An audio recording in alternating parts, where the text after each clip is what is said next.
Hello guys, Archangel here, and today I'm going to go through all the Death Knight changes. The official notes for the patch are out now, and it is coming out tonight as far as I know.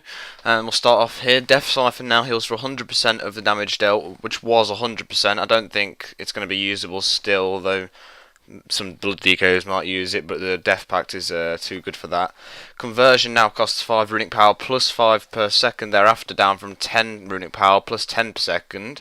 That's a pretty good buff, to be honest. Conversion now could be useful for various occasions, but you'll still see Death Pact being used a lot, I'm sure, at the start of the patch especially.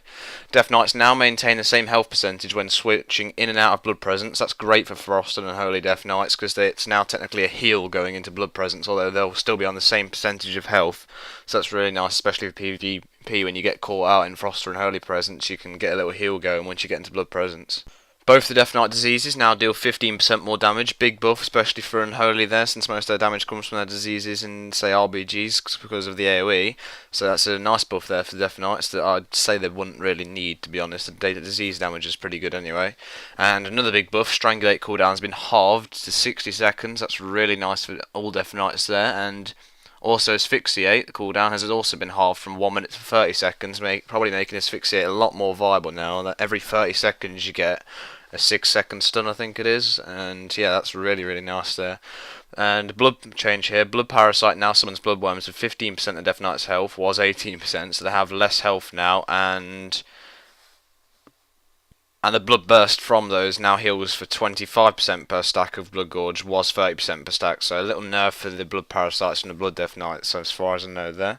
And now for some pretty nice Frost and Unholy changes. Howling Blast now deals 8% more damage to the primary target, and the area of effect to other targets remains unchanged. That's a nice buff there. Icy Talons now increases attack speed by 25%, was 20%, really nice there. And Might of the Frozen Wastes, which is also a nice buff, now increases melee damage by 15%, up from 10%, so nice damage for Frost there, but no defensive buffs or anything for Frost, unfortunately, which is kind of what they lack. Unholy, Reaping now applies to Icy Touch, meaning when you cast Icy Touch, your Frost rune that it consumes will turn into a Death rune next time round. That's a really nice change, especially AoEing in PvE, because those Frost runes sometimes remain unused. But now, of course, they can change them into Death runes and then Blood Ball them. And Summon Gargoyle no longer costs runic power. That's really nice. The Gargoyle costed 60 runic power before, which was quite a lot, and it was hard to get up to at times, but now it costs nothing, so that's really good. Almost 2 Death Coils you get now out of that. And even Plaguebringer now causes Plague Strike to inflict Frost Fever, so now Plague Strike will inflict all diseases onto your enemy, so it's basically Plague Strike's an Outbreak now, which is awesome. It does little damage as well.